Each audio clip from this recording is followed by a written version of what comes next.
시간 함께 말씀 보도록 하겠습니다. 이 시간 하나님께서 우리에게 주신 말씀 신약성경 마가복음 9장 14절에서 19절까지의 말씀입니다.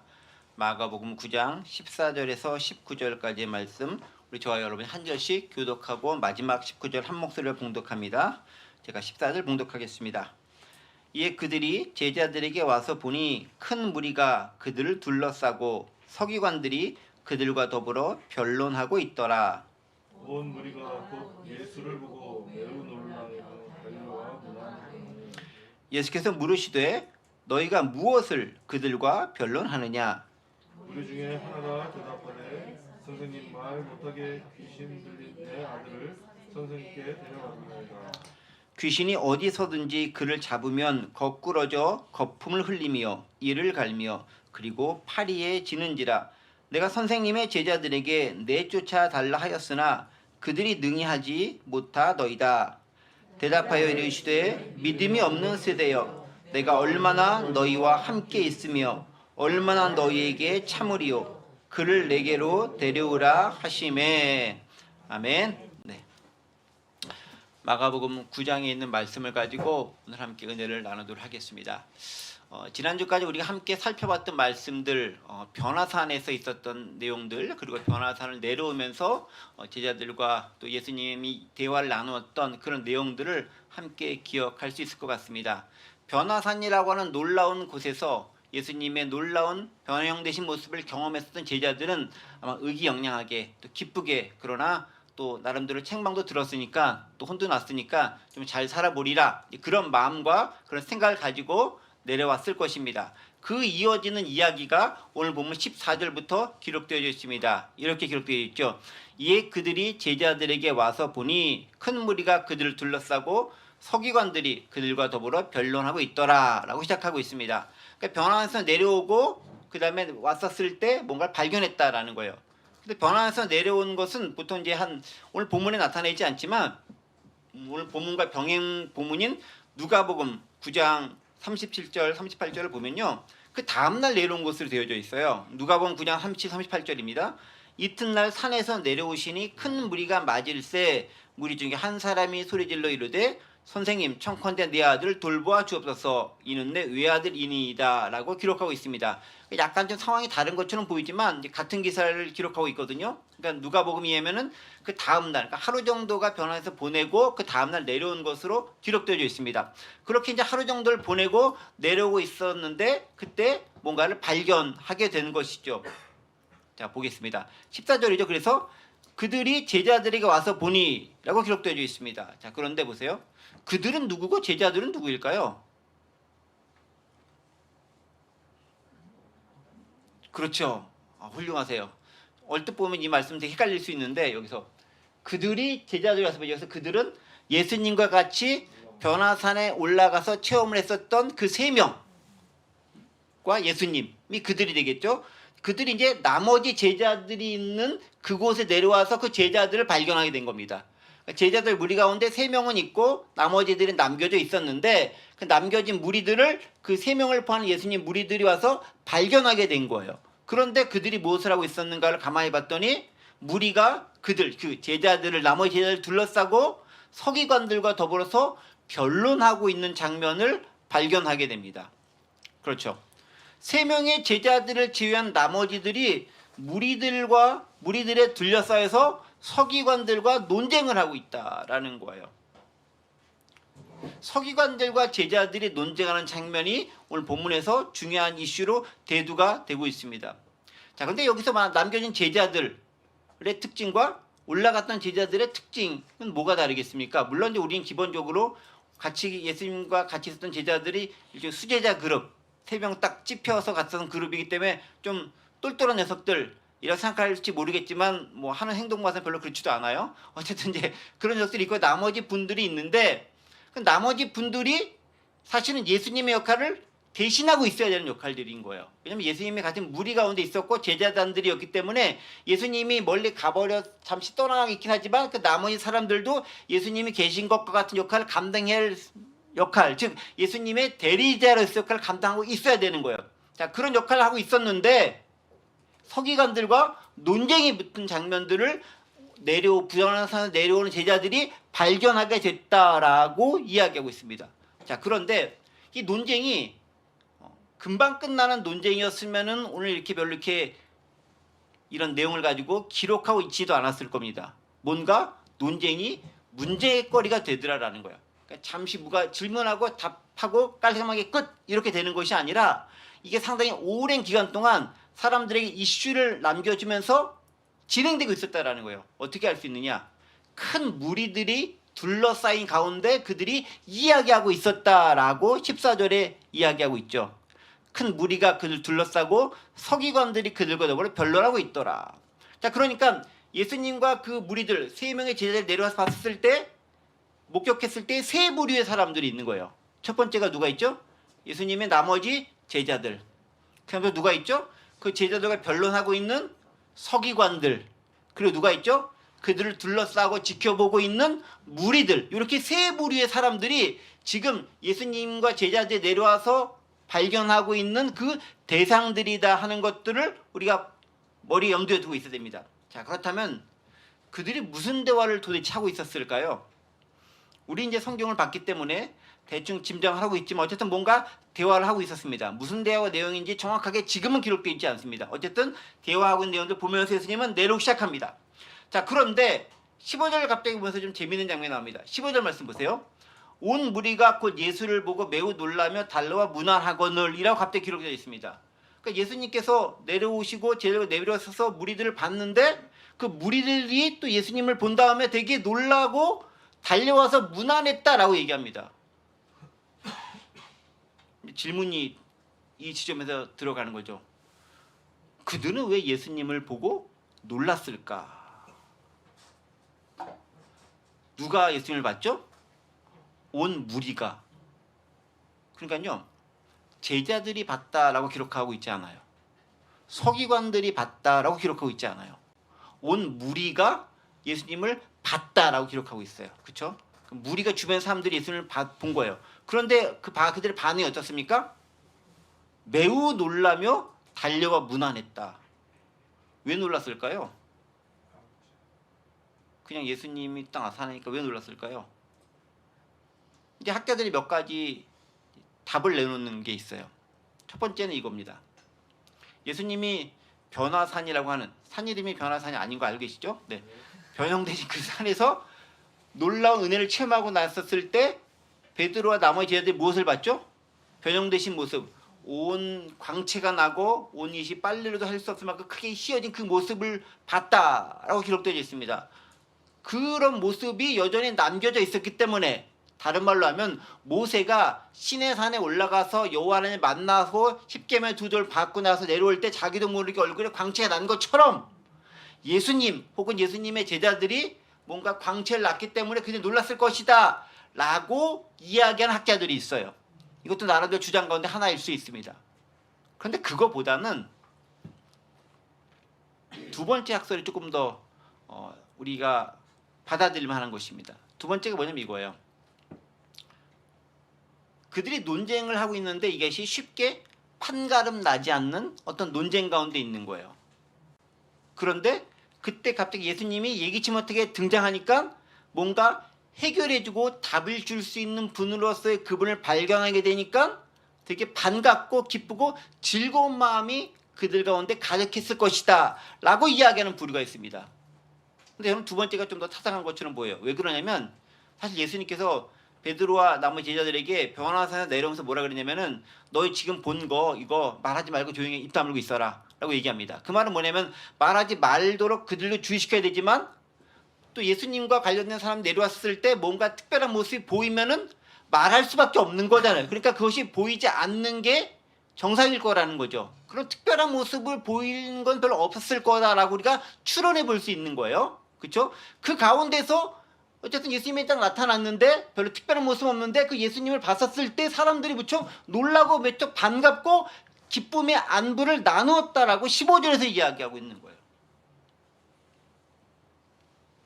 예수님의 등장만으로 무리들이 제자들이 아니었어요. 서기관들도 아니고 무리들이 매우 놀라고 반가워하고 인사를 급히 기쁘고 즐겁게 할 만큼 예수님의 등장이 그들에게 기쁜 소식이었다라는 거예요.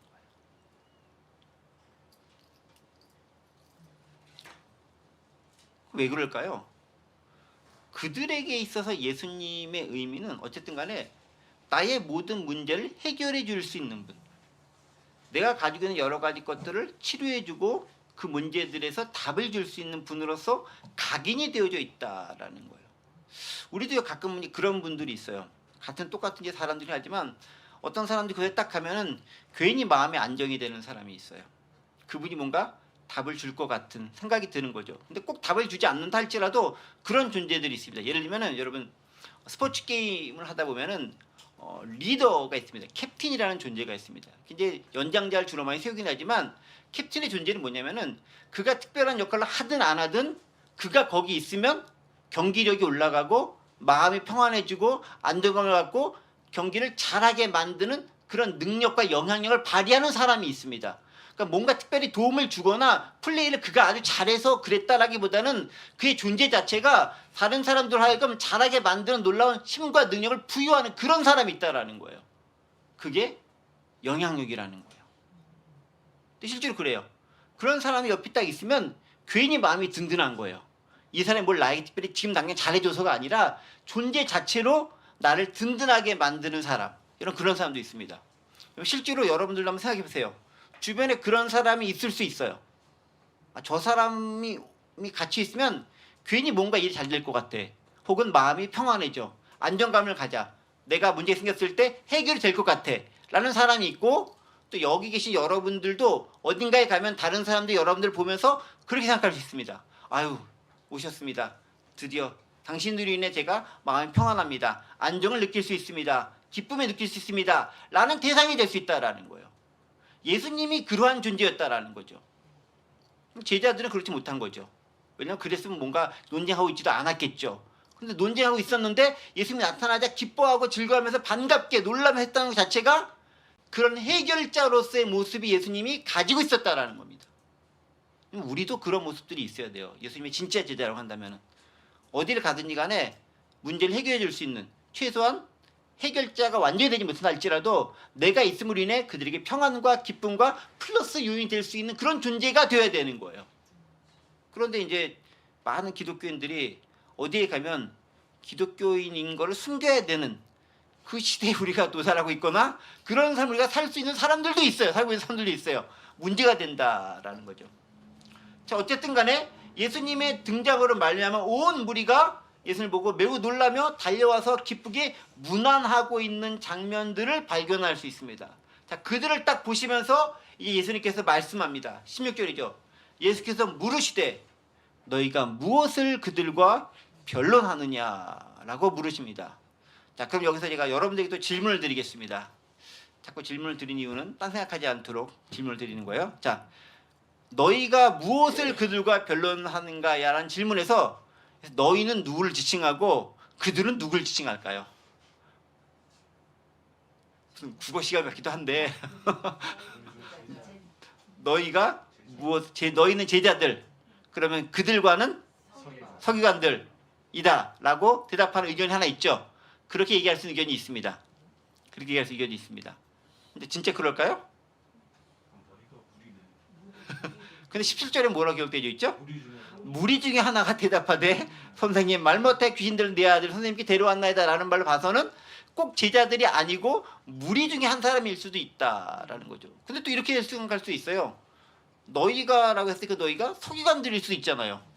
그러니까 정확하고 명확하게 성경이 지칭해서 이야기하고 있지는 않아요. 그러니까 대명사로서만 이야기하고 있는 겁니다. 너희가 무엇을 그들과 변론하느냐라고 물어보고 있습니다. 근데 여기서 너희는 여러 가지 것도 저도 이제 많이 찾아보고 이렇게 확인해 본 바에 의하면 가장 타당한 것은 여기서 너희는 아마 무리들에게 예수님께서 하신 말씀인 것 같아요. 왜냐하면 아까 얘기한 것은 17절에서 그 무리 중에 한 사람이 튀어나와서 대답하고 있는 걸 봐서는 무리 중에 한 명이 대답하는 것 같습니다. 근데 만약에 예를 들면 제자들에게 예수님이 물으셨다라고 한다면은 변론하는 대상은 누가 되겠습니까? 제자들을 물었을 때 대상은 서기관들이 되겠죠. 그 대책점 있는 사람들이. 그렇죠? 다시 그러면 만약 예수님께서 서기관들에게 물어보셨다라고 한다면 대적점인 사람들은 그들은 제자들이 되겠죠. 다 말이 되는 거예요. 그 다음에 지금 우리가 가장 그럴듯하게 여기는 것, 즉 예수님께서 무리들 가운데서 너희가 누구와 변론하느냐라고 했을 때, 그럼 무리들에게 물어봤으면 그 대상은 누구일까요? 그래도 제자들이겠죠. 네, 제자들이겠죠. 왜냐하면 지금 제자들이 공격당하고 있는 분위기고, 그 제자들을 대표해서 예수님께서 이제 오셔서 반가워하는 걸 봐서는 결국은 어쨌든 간에 제자들이 뭔가를 잘 못하고 있는 분위기인 거라는 걸 알 수 있습니다. 어쨌든 예수님이 오자마자 무리들에게 왜 너희들은 제자들과 더불어 변론하고 있느냐, 무엇을 가지고 그들과 변론하고 있느냐라고 이야기하고 있습니다. 자, 그런데 변론한다라는 것이 좋은 걸까요? 나쁜 걸까요? 사실 변론 자체는 좋고 나쁘고의 의미가 없겠죠. 그렇죠? 그런데 그 변론이 명확하게 뭔가 답을 돌출할 수 있다거나 또 무언가를 확실하게 만들어줄 수 있다면 좋은 것이 되지만, 그렇지 못하고 이게 우물쭈물한다거나 그것을 인해서 뭔가 치부가 드러나게 된다면 그 변론은 하지 않느니만 못한 그런 변론이 될 수도 있다라는 거죠. 그렇죠. 거기까지 염두를 딱 두시기 바랍니다. 자, 어쨌든 간에 예수님은 그렇게 변론하는 것에 대해서 질문을 합니다. 그러자 무리 중에 누군가가 등장해서 거기에 대해서 대꾸를 합니다. 그게 17절에서 얘기합니다. 무리 중에 하나가 대답하되 선생님, 말 못하게 귀신 들린 내 아들을 선생님께 데려왔나이다. 18절, 귀신이 어디서니 그를 잡으려면 거꾸러져 거품을 흘리며 이를 갈며 그리고 파리해집니다. 내가 선생님의 제자들에게 내쫓아달라고 요청했는데 그들이 능히하지 못합니다 라고 하면서 어떤 내용인지를 설명하고 있습니다. 그러니까 지금 변론이 뭔지에 대한 얘기를 하는 게 아니라 그 변론이 발생한 상황에 대해서 그 변론을 발생하게 된 원인을 제공한 그 사람이 나와서 지금 설명하고 있는 거예요. 그렇죠? 그 좀 더 정확한 설명들을 할 수 있도록 그런 그 주변적인 환경들이 허락되어지고 만들어져 가고 있는 것을 지금 발견할 수 있습니다. 자, 그런데요. 가만히 보세요. 무리 중에 하나가 대답하되 나올 때 그 사람 누구냐면은 자기 아들을 뒀는데 그 아들이 말을 못하게 하는 좀 특별한 귀신이에요. 말을 못하게 하는 귀신에 사로잡힌 그 아들이었다라고 얘기합니다. 근데 여기 말고 이제 좀 누가복음 여러분 9장에 있는 그 38절을 보면요. 병행 본문이에요. 그 아들이 외아들이에요. 그러니까 훨씬 더 좀 다급하고 훨씬 더 좀 안타까운 심정을 발견할 수 있죠. 내 외아들이 있는데 이 녀석이 귀신 들려가지고 말을 못하고 우물쭈물하고 그것뿐만이 아니라 보이는 행동이 뭐냐면 아까 18절 있죠. 거꾸러지고 거품도 흘리고 이를 갈고 파리해져가지고 도대체 사람으로서 보일 수 없는 그런 행동들을 한다라는 거예요.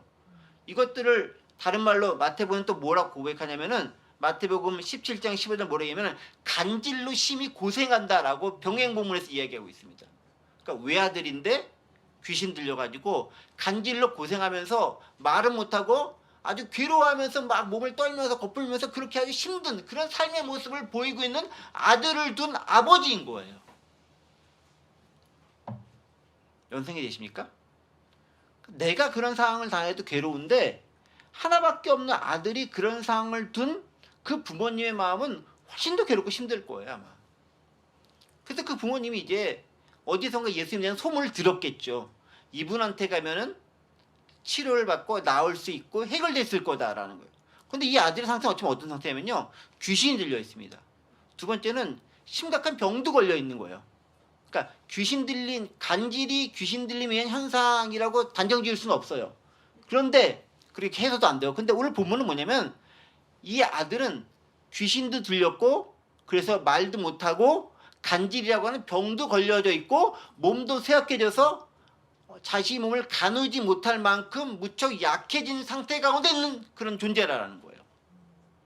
그런 아들을 둔 아버지의 심정이 예수님께 찾아와서 제발 좀 아들 낳게 주십시오 라고 찾아왔습니다. 자, 그런데 그렇게 예수님이 계신지라고 찾아왔는데 예수님이 계셨어요? 안 계셨어요? 안 계신 거예요. 어디 가셨습니까? 네. 변호사 올라가셨다가 아직 도착을 안 하신 거예요. 그래 어쨌든 간에 이제 제자들도 있었으니까 제자들이 요청을 하는 거죠. 내 아들이 이런 상태니까 당신들이 좀 고쳐주십시오. 딱 했습니다. 근데 제자들이 잘 고쳤을까요? 못 고쳤을까요? 못 고친 거잖아요. 아까 본문에 읽었던 것처럼. 못 고치니까 그 다음부터 이제 무슨 상황이 발생하면 이제 논쟁의 상황이 난 겁니다. 너 왜 못 고치느냐라는 거죠. 추론해 볼 때 그런 얘기 나옵니다. 왜 못 고치느냐?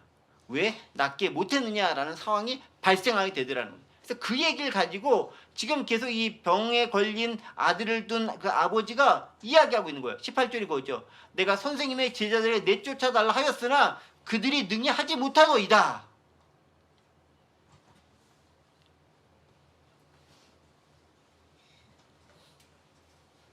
여러분 어떻게 생각하십니까? 왜 못했을까요? 그들은 제자들은 단도직입적으로. 그럼 또 좀 다른 말로 훨씬 대답하기 힘든 말로 여러분에게 질문해 볼게요. 누군가가 간질과 귀신 들린 사람을 여러분들에게 데리고 와서 제 아들 좀 고쳐주세요 라고 딱 데려온다면 어떻게 하시겠습니까?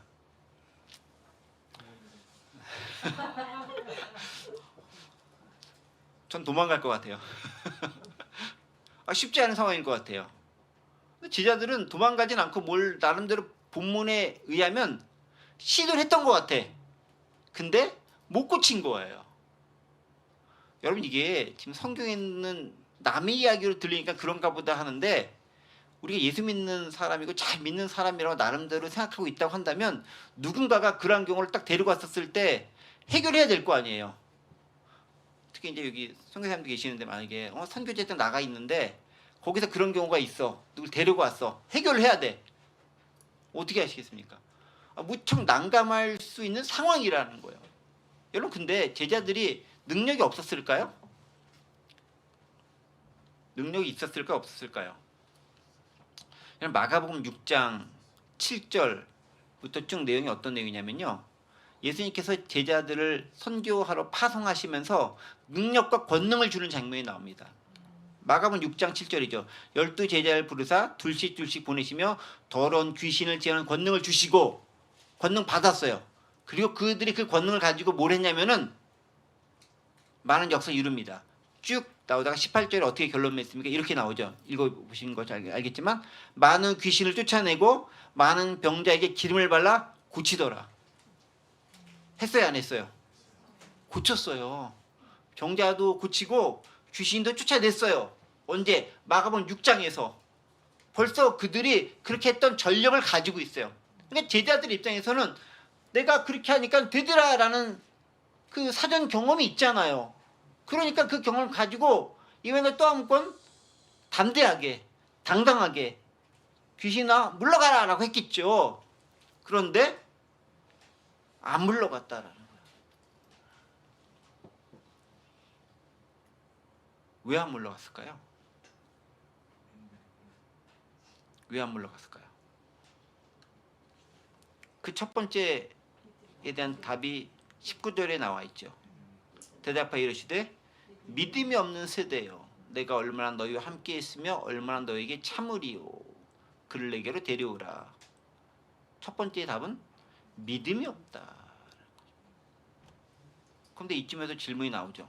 아니 그러면 얼마 전에 귀신 쫓고 병 고칠 때는 믿음이 있었고 지금은 믿음이 없는 겁니까? 그 얼마의 차이 동안에 무슨 일이 도대체 발생한 겁니까? 무슨 일이 있었던 겁니까? 라고 우리는 질문할 수 있지 않을까요? 그렇죠? 왜 어느 때는 되고 어느 때는 안 돼? 그때그때 달라요? 언제는 믿음이 있는 거고 언제는 믿음이 없는 건가요? 쉽지 않은 부분인 것 같습니다. 한 가지 확실한 건 이건 것 같아요.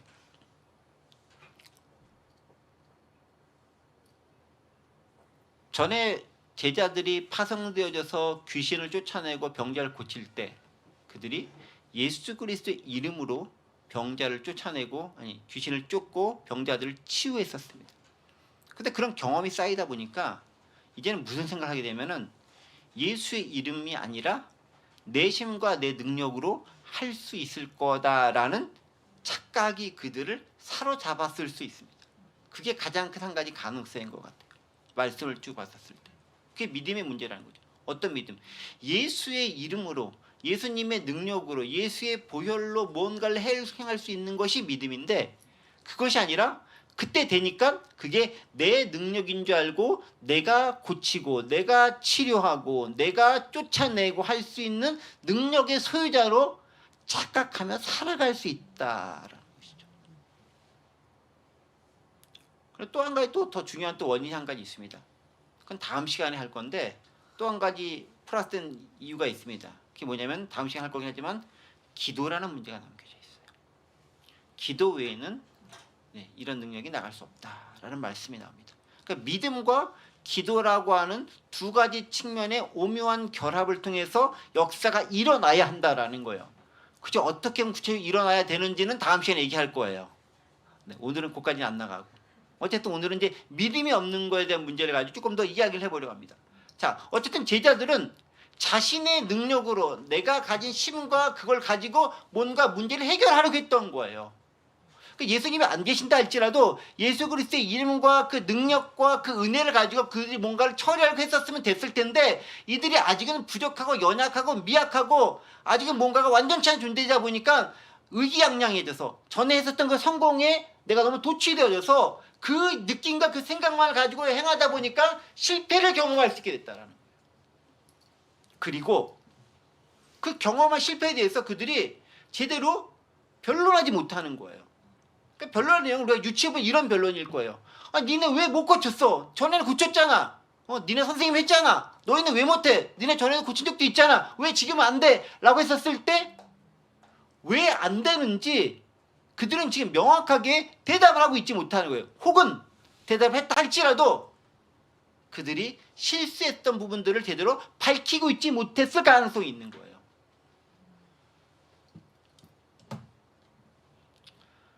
여러분 그럴 때는요. 빨리 잘못을 인정하고 사과하고 저희 능력이 부족합니다. 우리 예수님이 오시면 해결할 수 있습니다. 라고 딱 하면서 했으면은 일이 좀 더 빨리 끝났고 지루한 그리고 지리한 논쟁과 변론이 진행되진 않았을 거다라고 생각됩니다. 근데 그렇게도 않은 거예요. 계속 그들이 옥신각신 다툼을 하고 있는 거예요. 왜냐하면 내가 실패했다고 인정하기는 싫은 게 사람의 마음인 거잖아요. 왜냐하면 전에 잘했잖아요. 근데 지금은 못하잖아요. 원인을 뭔가 딴 데서 찾고 싶은 게 제자들, 사람들의 마음이었을 거다라는 거죠. 우리도요 그럴 때가 있어요. 처음에 예수 잘 믿어가지고 뭔가 했었을 때 주님과 더불어 뭔가 일이 다 잘 돼. 그런데 어느 순간부터인가 이게 일이 잘 안 돼. 그러니까 꼭 성공을 이루고 내가 원하는 결과를 이루어져야만 주님이 원하신 뜻인 것은 아니지만 그건 아니지만 또 그렇게도 꼭 연결시면 안 됩니다. 단순하게 그건 아니지만 비슷하게 동일한 패턴으로 나는 하는 것 같은데 안 되는 경우가 많이 있어요. 몇 가지 이유가 있습니다. 가장 첫 번째는 처음 신앙을 가졌을 때 주님께서 너와 함께 하시고 네가 가진 신앙이 참되고 올바른 것이라는 것을 증명하고 가르치시고 확인시켜 주시기 위해서 하나님의 은혜와 능력이 분명하고 명확하고 자주 확실하게 나타납니다. 그런데 그것이 처음부터까지 계속 그럴 수는 없는 거예요. 왜 그러냐? 신앙이 자라야 되는 거죠.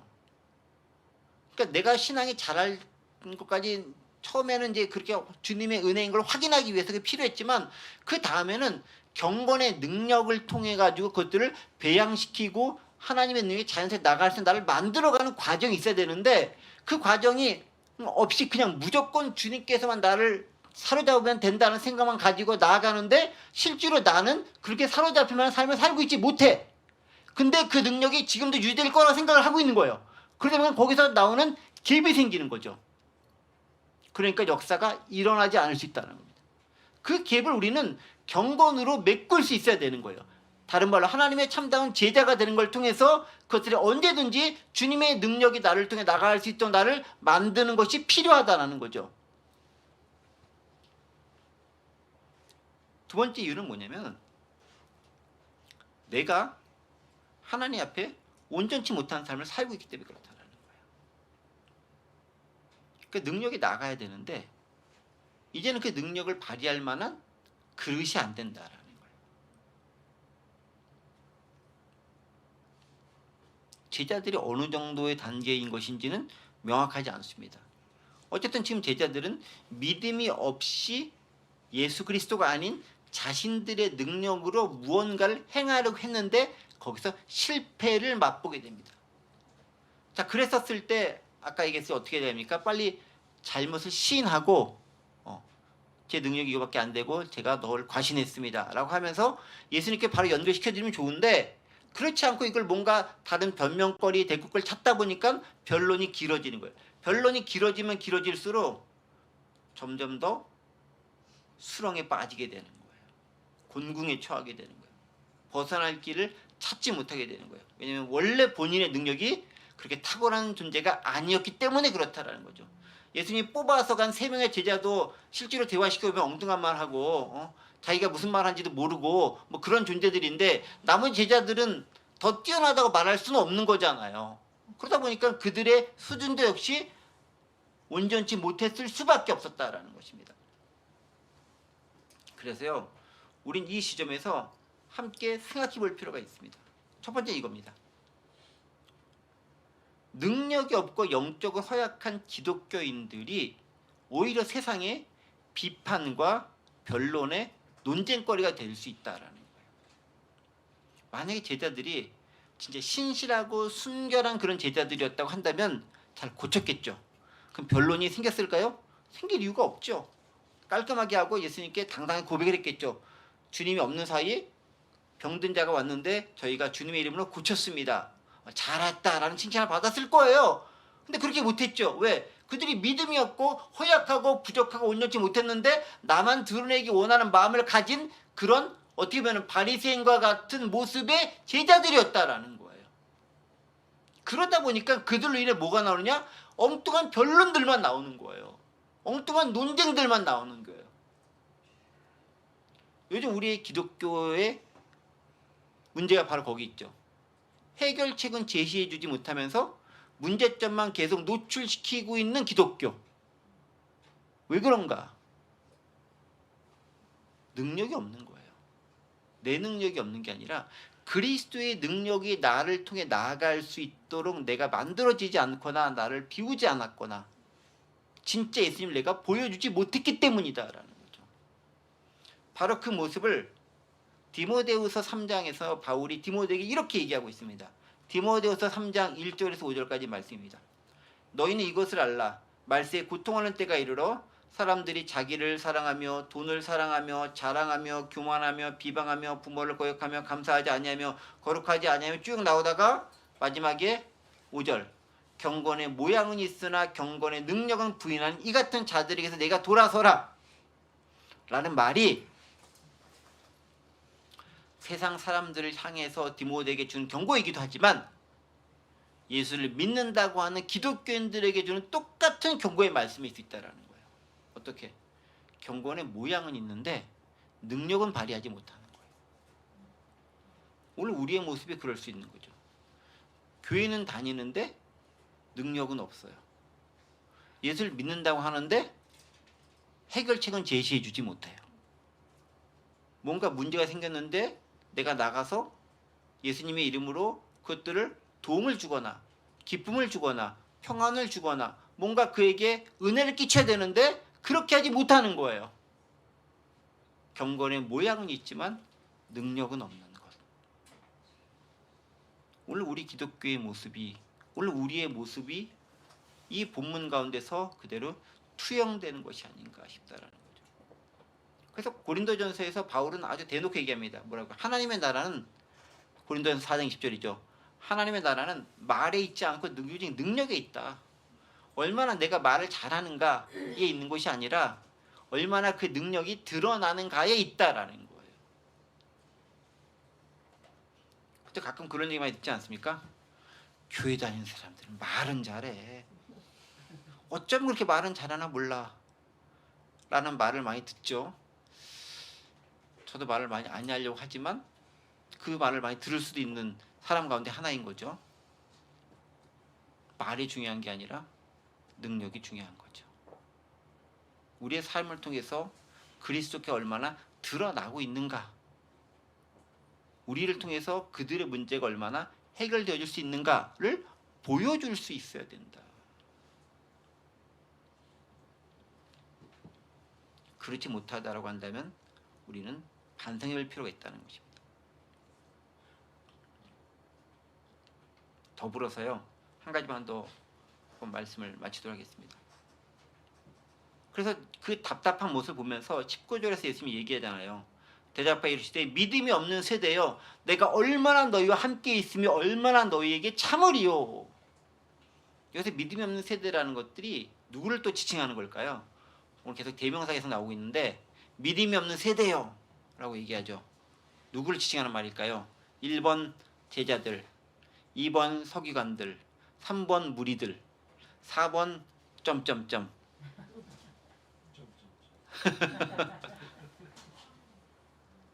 믿음이 없는 세대라고 표현하고 있죠. 제너레이션이라고 표현하고 있습니다.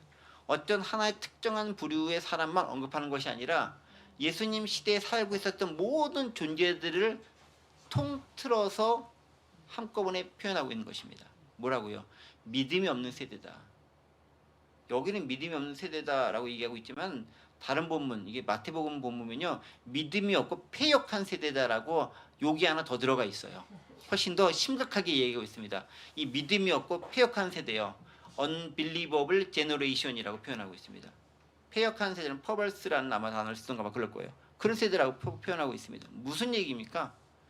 믿지 않는 것이 지금 시대와 지금 세대의 모습이라는 것들이고 그 가운데는 제자들도 포함되어져 있다라는 거예요. 서기관들은 말할 것도 없고. 그럼 다시 한번 질문을 너무 많이 하죠. 병 걸린, 귀신 들린 아들을 데려온 아버지는 믿음이 있었을까요? 없었을까요? 찍기. 있기 아니면 없기. 다음 시간에 나오긴 합니다. 아버지는 믿음이 없었어요. 내 믿음이 없음을 용서해 달라라고 예수님께 고백하는 장면이 나옵니다. 그도 역시 믿음 없었던 겁니다. 그러니까 무리도 믿음은 없는 거예요. 뭘 원합니까? 믿음으로가 아니라 단지 고침을 받기를 원하는 거예요. 그게 사람들의 마음인 거죠. 그러니까 내가 믿음을 보일 생각은 안 하고 좋은 결과만 얻기를 원하는 게, 그게 일반적인 사람들의 마음이다. 제자들은 능력을 발휘할 믿음을 상실한 상태 가운데 있는 거고요. 왜? 예수 그리스도의 이름으로 해야 되는데 본인을 드러내고 내가 가진 힘과 능력을 뭔가 하려고 하다 보니까 능력이 나오지 못하는 그런 오류를 범한 거죠. 서기관들은 어떻습니까? 예수님이 아무리 기적과 능력을 행하더라도 받아들이지 않죠. 더 다른 뭔가 책잡을 만한 것을 계속 발굴해내는 데만 집착하지 예수님을 참다한 구주로 메시아로 받아들이거나 성경에 예언되었던 그 인물로 받아들이기를 원하지 않아요. 왜? 그들이 생각했던 상에 맞지 않기 때문에 그런 거죠. 그러니까 서기관들과 같은 종교 지도자들도 그러면서 믿음이 없는 거예요. 제자들도 자신들의 능력만 의지하다 보니까 믿음이 없는 존재가 되는 거예요. 무리들은 어떻습니까? 그냥 되어진 결과만 받기 원하지 그것을 믿음으로 행하는 것까지는 원하지 않는 거예요. 그러니까 이 세 부류가 모두 다 믿음이 없는 그 부류로 통칭을 당하는 거예요. 안타까운 순간이죠. 그러면 무리들 가운데 믿음이 있는 사람 없었는가? 있었죠. 오늘 부류가 아니라 우리가 전에 봤었던 여러 부류 가운데 믿음 있는 사람들이 있습니다. 예를 들면 누가 있었을까요? 회당장 야이로. 자기 딸이 죽게 됐는데 주님 말씀하면 낫겠습니다. 큰 믿음 칭찬받잖아요. 수로보니게 여인. 주님요, 당신이 유대인을 위해서 온 거 맞습니다. 하지만 이방인이라도 개들도 주인의 상에서 떨어진 그 부스러기 먹습니다. 고쳐주십시오. 믿음이 있는 거잖아요. 그 믿음이 크다. 엄청 칭찬받잖아요. 또 누가 그런 믿음이 있었습니까? 그들만 있었던 것이 아니죠. 중풍병자의 친구들. 예수님께서 뭐 강연하고 있으니까 그 중풍병자를 데리고 와서 지붕을 뜯어내고 주님 앞에 딱 발 앞에 내놓잖아요. 믿음이 크다는 칭찬받잖아요. 또 누구 있습니까? 혈육증이 있는데 믿음이 있잖아요. 예수님 옷자락만 하면 내가 나을 것이다 라는 믿음이 있는 거잖아요. 믿음을 보이는 사람들이 등장을 해요. 그럼에도 불구하고 대부분의 많은 사람들이 여전히 믿음 없는 모습만 보이고 있다는 거예요. 그리고 좋은 결과만 갖기를 원하는 것이 그들의 모습이다라는 거죠. 그러한 그들에게 우리는 무엇을 줄 수 있겠느냐라는 것입니다. 내가 참다운 제자라면, 참다운 기독교인이라면 믿음이 없는 세대 가운데 어떻게 그들에게 믿음을 보일 수 있겠는가? 믿음으로 사는 삶이 무엇이라는 걸 어떻게 증명할 수 있겠는가? 라는 걸 우리 스스로에게 한번 던져봐야 되는 거예요. 그러니까 다른 사람들이 날 딱 봤을 때 당신은 참 믿음이 있어 라는 말을 들을 수 있어야 되는 거죠. 그러니까 교회 열심히 다녀, 종교생활 열심히 해, 신앙생활 열심히 해 라는 말이 아니라 진짜 믿음이 있어 라는 말을 들을 수 있어야 되는 거예요. 그게 부족한 시대가 오늘 우리 시대의 모습이고 예수를 믿는다라고 하는 기독교인들의 모습이기도 하다라는 것이고, 바로 그렇게 온전치 못한 모습에 대해서 통탄하시는 모습이 예수님의 안타까운 마음이다라고 오늘 본문은 기록하고 있습니다. 자, 그러면 어떻게 하겠습니까? 결론적으로 내가 믿음이 없어요. 고칠 능력이 없어요. 그럼 어떡합니까? 답은 한 가지예요. 예수님께로 그를 데려가는 수밖에 없는 거예요. 아까 본문에서 이야기하지 않습니까? 뭐라고 얘기합니까? 내게로 데려오라 라고 얘기하죠. 19절이죠. 그를 내게로 데려오라. 내가 능력이 없으면 능력 되시는 그분께 소개는 시켜드려야 될 거 아니에요. 최소한 그 정도의 양심 우리가 가지고 있을 필요가 있다. 내 능력은 없지만 주님께로 데리고 갈 양심, 그 정도의 최소한의 양심은 갖고 살아야 되지 않겠느냐. 그리고 주님을 만났을 때 결국 회복되고 치유되는 장면을 다음 시간에 발견할 수 있을 것입니다. 그리고 제자들이 질문하죠. 우리는 왜 못 고쳤습니까? 그래서 이제 이유와 원인을 잘 얘기해 주시죠. 미리 팁을 드리면 기도와 믿음의 관계성을 가지고 아마 이야기할 것 같습니다. 그 모습 기대하면서 오늘 우리의 믿음이 없는 모습들 반성해 보시면서 하나님 진짜 믿음을 보이는 시대의 삶을 살아갈 수 있게 도와달라고, 참된 믿음의 제자 되게 해달라고 기도할 수 있는, 그리고 이 세대를 보면서 안타까운 마음 품을 수 있는 저와 여러분들 되시길 바랍니다. 기도합니다. 은혜와 사랑의 하나님 아버지, 믿음이 없는 세대라고 욕을 하지만 우리 역시 믿음이 없는 제자의 모습을 보이고 있지는 않은지 돌아볼 수밖에 없습니다. 예수 그리스도의 이름으로 말한다고 하지만 내가 더 드러나기 원하고, 예수 그리스도를 선언한다고 하지만 내가 더 유명해지길 원하는 모습이 우리 마음 깊은 곳에 있는 것을 부인할 수 없습니다. 주님 용서해 주시고 예수님만이 온전히 드러날 수 있는 그러한 모습이 우리 가운데 가득하게 도와주시고, 예수 그리스도의 능력과 은혜가 우리를 통해서 온전히 이 땅 가운데 전해질 수 있도록 도와주옵소서. 감사드리며 예수 그리스도의 이름으로 기도드립니다.